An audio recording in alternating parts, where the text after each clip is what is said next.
İnkılap zindabad, zindabad, zindabad. İnkılap zindabad, zindabad, zindabad. Mananiya Keshav Mahanta zindabad, zindabad, zindabad. Keshav Mahanta zindabad, zindabad, zindabad. Keshav Mahanta welcome, welcome, welcome. Keshav Mahanta long live, long live, long live. Alhaji Muhammad Ali zindabad, zindabad, zindabad. Muhammad Ali welcome, welcome, welcome. Muhammad Ali aage बढ़ो, हम तुम्हारे साथ हैं. Keshav Mahanta zindabad, zindabad, zindabad. AGP zindabad, zindabad. Zindabad, zindabad, zindabad. Keshav Mahanta zindabad, zindabad, zindabad. Manimata Mahanta zindabad, zindabad, zindabad. Manimata Mahanta zindabad, zindabad, zindabad. যুৱকৰ আৰু কোনে কোনে আছে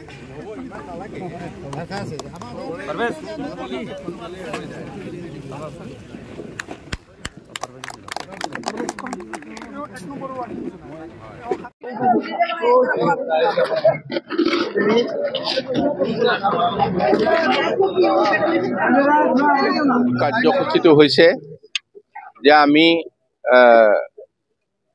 10 লাখতকৈও অধিক ৰেচন কাৰ্ড আজি আমি গোটেই আজি নহয় অলপ দিনৰ ভিতৰত আমি গোটেই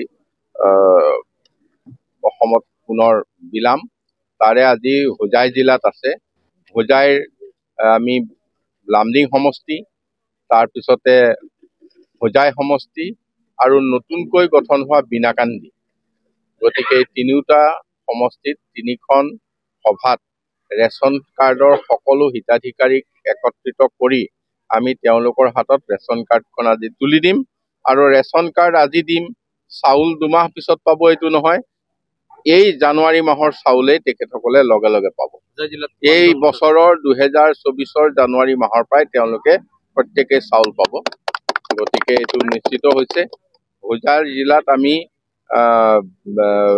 মই একজেক্ট সংখ্যাটো ক'ব পাৰিম কিন্তু এতিয়া 20,000তকৈও অধিক পৰিয়ালে পাব দেখা গৈছে যমুনা সমষ্টি দীৰ্ঘ সময় এটা সময়ত অগপৰ দখলত আছিল আৰু দেউদেশৰ দখললৈ গুচি গ'ল পুনৰ উদ্ধাৰৰ আৰম্ভ অভিযান চলিব আজিৰ দিনটোত হোজাই সমষ্টি যদি বিনাকান্দি সমষ্টি যদি উদ্ধাৰ কৰিব পাৰে এইটো নিশ্চয় অসম গণ পৰিষদে পাৰিব কাৰণ ইয়াত অসম গণ পৰিষদে ইয়াত আগতে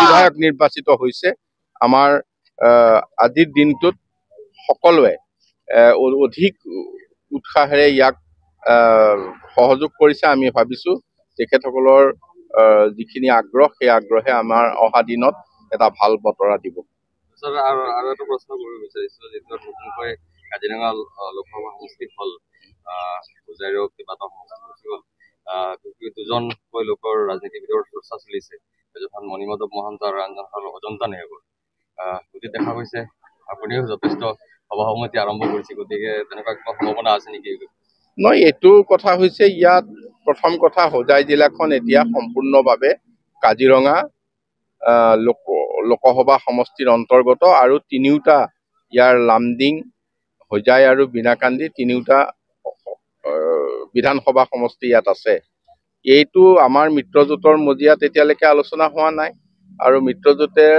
আলোচনাত নিশ্চয় ইয়াক গুৰুত্বপূৰ্ণভাৱে স্থান পাব আৰু সেইমতে প্ৰাৰ্থিত্ব কোন হ'ব সেই কথাটো নিজ নিজ দলে যেতিয়া প্ৰাৰ্থিত্ব দিব যাৰ ভাগত পৰে সেইমতে ইয়াত প্ৰাৰ্থিত্ব নিৰ্ধাৰণ হ'ব